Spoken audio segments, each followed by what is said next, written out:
হরে কৃষ্ণ। আজ 24শে বৈশাখ 1432 এবং 8ই মে 2025 বৃহস্পতিবার, একাদশী মোহিনী। আজ আমি এই মোহিনী একাদশীর দিনে ভাগবতম পাঠ করছি। আজ আমি পাঠ করছি ভাগবতমের চতুর্থ স্কন্ধ, প্রথম ভাগ, নবম অধ্যায়, ধ্রুব মহারাজের গৃহে প্রত্যাবর্তনের শ্লোক 23, 24, 25, 26, 27 ও 28। হরে কৃষ্ণ হরে কৃষ্ণ কৃষ্ণ কৃষ্ণ হরে হরে, হরে রাম হরে রাম, রাম রাম হরে হরে।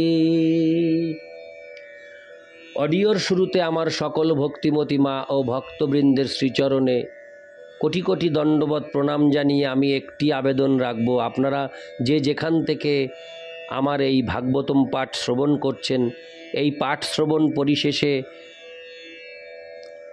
এই ভাগবতম পাঠের চ্যানেল জীবনের পূর্ণতাকে সাবস্ক্রাইব করবেন, এটুকুই আপনাদের কাছে আমার বিনীত অনুরোধ।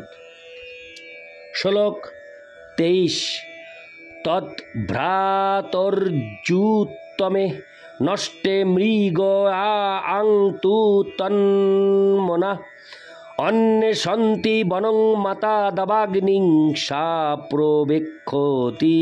অনুবাদ: ভগবান বললেন, ভবিষ্যতে কোনো এক সময় তোমার ভ্রাতা উত্তম মৃগয়া করতে বনে গিয়ে নিহত হবে এবং তখন তোমার বিমাতা সুরুচি তার পুত্রের মৃত্যুতে অত্যন্ত শোকাকুল হয়ে তাকে খুঁজতে বনের মধ্যে দাবানলে প্রবেশ করবে। তাৎপর্য: ধ্রুব মহারাজ তার বিমাতার প্রতি প্রতিশোধ নেওয়ার উদ্দেশ্যে ভগবানকে খুঁজতে বনে এসেছিলেন।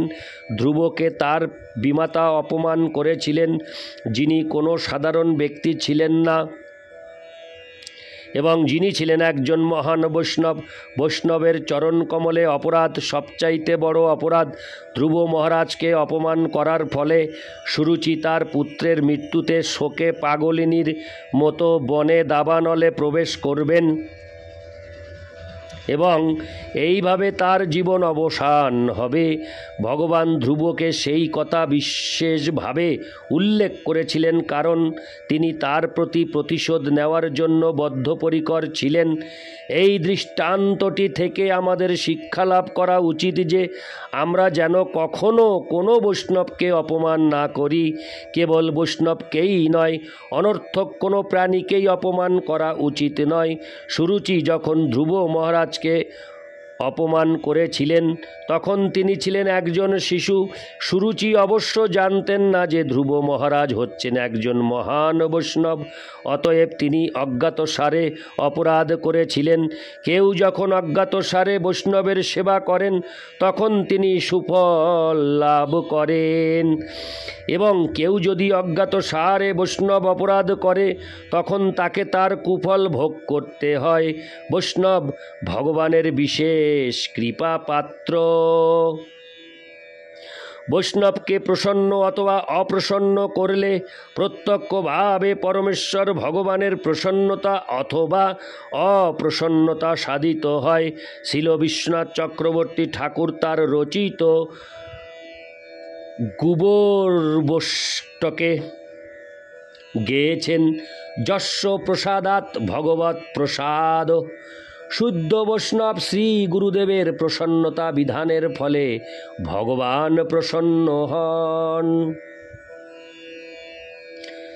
কিন্তু কেউ যদি শ্রী গুরুদেবকে অপ্রসন্ন করেন তাহলে তার যে কি গতি হবে তা কেউ বলতে পারে না। ইতি শ্লোক 23। শ্লোক 24। ইষ্টামাং যজ্ঞ হৃদয়ং যজ্ঞৈ পুষ্কল দক্ষিণৈ ভুক্তা চেহা শীষ সত্তা অন্তে মাং সংসরিষ্যসি। হরে কৃষ্ণ সংস্মরিষ্যসি। অনুবাদ: ভগবান বললেন, আমি সমস্ত যজ্ঞের হৃদয়, তুমি বহু মহান যজ্ঞ অনুষ্ঠান করতে সক্ষম হবে এবং প্রভূত দানও করবে। এইভাবে এই জীবনে জড়জাগতিক সুখের আশীর্বাদ ভোগ করতে পারবে এবং জীবনান্তে তুমি আমাকে স্মরণ করতে পারবে। তাৎপর্য: এই শ্লোকে ভগবানের সবচাইতে গুরুত্বপূর্ণ উপদেশ হচ্ছে কিভাবে অন্তিম সময়ে পরমেশ্বর ভগবানকে স্মরণ করতে হয়। অন্তে নারায়ণ স্মৃতি। আমাদের সমস্ত পারমার্থিক কার্যকলাপের সার্থকতা হচ্ছে পরমেশ্বর ভগবান নারায়ণকে স্মরণ করা, নিরন্তর ভগবৎ স্মৃতি। হরে কৃষ্ণ। ভগবৎ স্মৃতি বিভিন্নভাবে ব্যাহত হতে পারে, কিন্তু ভগবান প্রতিশ্রুতি দিয়েছিলেন যে ধ্রুব মহারাজের জীবন এতই পবিত্র হবে যে তিনি কখনো ভগবানকে ভুলবেন না। এইভাবে তিনি অন্তিম সময়ে পরমেশ্বর ভগবানকে স্মরণ করবেন এবং মৃত্যুর পূর্বে তিনি এই জড় জগৎকে উপভোগ করবেন, ইন্দ্রিয় তৃপ্তি সাধনের জন্য নয়, পক্ষান্তরে মহাযজ্ঞ অনুষ্ঠানের জন্য। বেদে বর্ণিত হয়েছে যে কেউ যখন মহাযজ্ঞ অনুষ্ঠান করেন তখন তার কর্তব্য হচ্ছে দান করা। সেই দান কেবল ব্রাহ্মণদেরই নয়, ক্ষত্রিয়, বৈশ্য এবং শূদ্রদেরও দেওয়া হয়। এখানে আশ্বাস দেওয়া হয়েছে যে ধ্রুব মহারাজ এই সমস্ত কার্য অনুষ্ঠান করতে সক্ষম হবেন। এই কলিযুগের মহাযজ্ঞ হচ্ছে সংকীর্তন যজ্ঞ। আমাদের কৃষ্ণ ভাবনামৃত আন্দোলনের উদ্দেশ্য হচ্ছে পরমেশ্বর ভগবানের সঠিক উপদেশ মানুষদের শিক্ষা দেওয়া এবং নিজেরাও সেই শিক্ষা লাভ করা। এইভাবে আমরা নিরন্তর সংকীর্তন যজ্ঞ অনুষ্ঠান করতে পারবো এবং নিরন্তর হরে কৃষ্ণ মহামন্ত্র কীর্তন করতে পারবো। তাহলে অন্তিম সময়ে আমরা অবশ্যই শ্রীকৃষ্ণকে স্মরণ করতে সক্ষম হব এবং আমাদের জীবনের উদ্দেশ্য সাধিত হবে। এই যুগে অর্থদানের পরিবর্তে প্রসাদ বিতরণ করাই বিধি। দান করার মতো যথেষ্ট অর্থ কারোরই নেই, কিন্তু আমরা যদি যথাসম্ভব কৃষ্ণ প্রসাদ বিতরণ করি তাহলে তা অর্থ বিতরণের থেকেও অধিক মহত্বপূর্ণ। ইতি শ্লোক 24। শ্লোক 25। তত গন্তাসি মৎস্থানং সর্বলোক নমস্কৃতম উপরিষ্টাদৃশিভ্যস্তং যত নাবর্ততে গত। অনুবাদ: পরমেশ্বর ভগবান বললেন, হে ধ্রুব, তোমার জড় জাগতিক জীবনের পর এই শরীরে তুমি আমার লোকে যাবে, যা সর্বদা অন্য সমস্ত গ্রহলোকের অধিবাসীদের দ্বারা নমস্কৃত। তা সপ্তর্ষি মণ্ডলের ঊর্ধ্বে এবং সেখানে একবার গেলে আর এই জড় জগতে ফিরে আসতে হয় না। তাৎপর্য: হরে কৃষ্ণ, ফিরে আসতে হয় না। তাৎপর্য: এই শ্লোকে নাবর্ততে শব্দটি অত্যন্ত তাৎপর্যপূর্ণ। ভগবান বলেছেন তোমাকে আর এই জগতে ফিরে আসতে হবে না, কারণ তুমি হরে কৃষ্ণ কারণ তুমি মৎস্থানম অর্থাৎ আমার ধাম প্রাপ্ত হবে। অতএব ধ্রুবলোক হচ্ছে এই জড় জগতে শ্রীবিষ্ণুর ধাম। তার উপরে রয়েছে ক্ষীর সমুদ্র এবং সেই সমুদ্রে শ্বেতদ্বীপ নামক একটি দ্বীপ রয়েছে। স্পষ্টভাবে সূচিত হয়েছে যে এই লোক সপ্তর্ষি মণ্ডলের ঊর্ধ্বে এবং যেহেতু এই গ্রন্থটি হচ্ছে বিষ্ণুলোক, তাই অন্য সমস্ত গ্রহের দ্বারা তা পূজিত হয়। এখানে প্রশ্ন হতে পারে, এই ব্রহ্মাণ্ডের প্রলয়ের সময় ধ্রুবলোকের কি হবে? তার উত্তরটি অত্যন্ত সরল। এই ব্রহ্মাণ্ডের অতীত বৈকুণ্ঠ লোকের মতো ধ্রুবলোক বিরাজমান থাকে।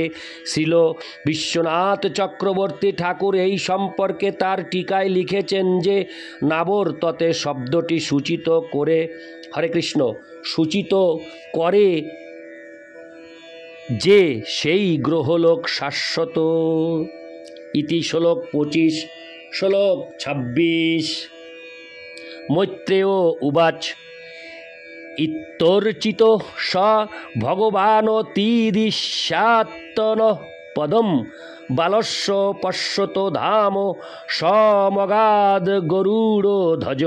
অনুবাদ: মহর্ষি মৈত্রেয় বললেন, বালক ধ্রুব মহারাজ দ্বারা পূজিত এবং সম্মানিত হয়ে এবং তাকে তার স্বীয় ধাম প্রদান করে প্রদান করে ভগবান শ্রীবিষ্ণু গরুড়ের পিঠে আরোহণ করে তার স্বীয় ধামে প্রত্যাবর্তন করলেন। তাৎপর্য: এই শ্লোক থেকে প্রতীত হয় যে ভগবান শ্রীবিষ্ণু ধ্রুব মহারাজকে তার স্বীয় ধাম প্রদান করেছিলেন। ভগবদ্গীতায় 15:6 তার সেই ধামের বর্ণনা করে বলা হয়েছে, যদ্গত্তা ন নিবর্তন্তে তদ্ধাম পরমং মম। ইতি শ্লোক 26, শ্লোক 27।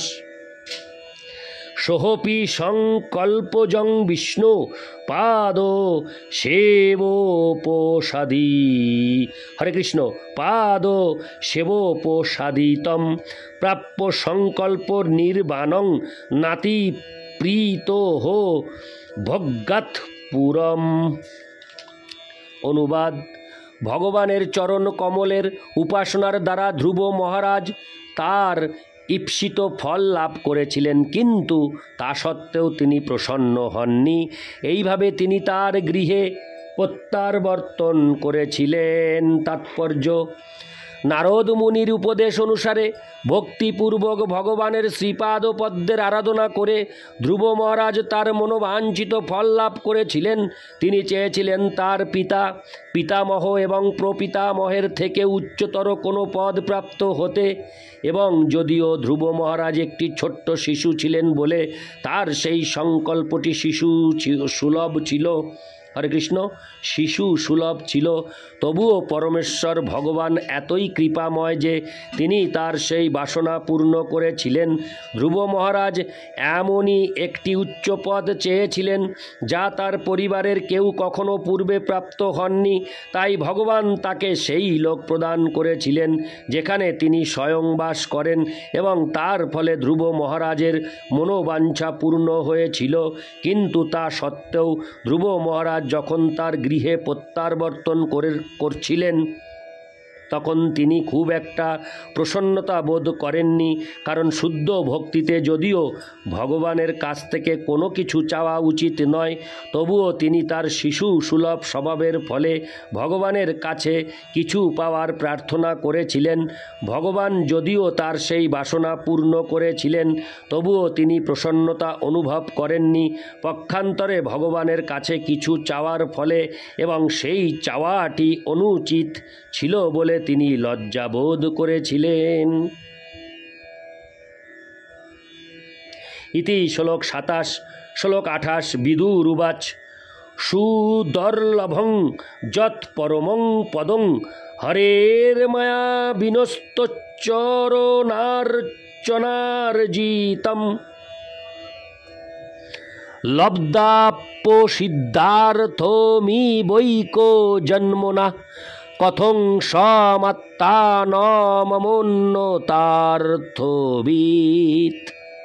অনুবাদ: শ্রী বিদুর প্রশ্ন করলেন, হে ব্রাহ্মণ, ভগবানের ধাম প্রাপ্ত হওয়া অত্যন্ত কঠিন, অত্যন্ত স্নেহপরায়ণ এবং কৃপাময়। ভগবানের প্রসন্নতা বিধানকারী শুদ্ধ ভক্তির দ্বারাই কেবল তা লাভ করা যায়। এক জন্মেই ধ্রুব মহারাজ তা লাভ করেছিলেন এবং তিনি ছিলেন অত্যন্ত জ্ঞানী এবং বিবেকী। তাহলে কেন তিনি প্রসন্ন হননি? তাৎপর্য: মহাত্মা বিদুরের প্রশ্নটি অত্যন্ত প্রাসঙ্গিক। এই প্রসঙ্গে অর্থবিদ শব্দটি অত্যন্ত মহত্বপূর্ণ, যার অর্থ হচ্ছে বাস্তব এবং অবাস্তবের মধ্যে পার্থক্য নিরূপণে সক্ষম। অর্থবিদকে পরমহংসও বলা হয়। পরমহংস কেবল প্রত্যেক বস্তুর সার গ্রহণ করেন। হংস যেমন দুধ ও জলের মিশ্রণ থেকে কেবল দুধ গ্রহণ করে, ঠিক তেমনি পরমহংস সমস্ত জড়জাগতিক বস্তু পরিত্যাগ করে করে ভগবানকে কেবল তার জীবনের সর্বস্ব বলে গ্রহণ করেন। ধ্রুব মহারাজ সেই শ্রেণীর মহাপুরুষ ছিলেন এবং তার সংকল্পের ফলে তিনি তার বাঞ্ছিত ফল লাভ করেছিলেন। কিন্তু তা সত্ত্বেও তিনি যখন ঘরে ফিরে যাচ্ছিলেন তখন তিনি অপ্রসন্ন ছিলেন। ইতি শ্লোক 28। নারায়ণ হে নারায়ণ ভবভয়হরণম নারায়ণ। হরে কৃষ্ণ।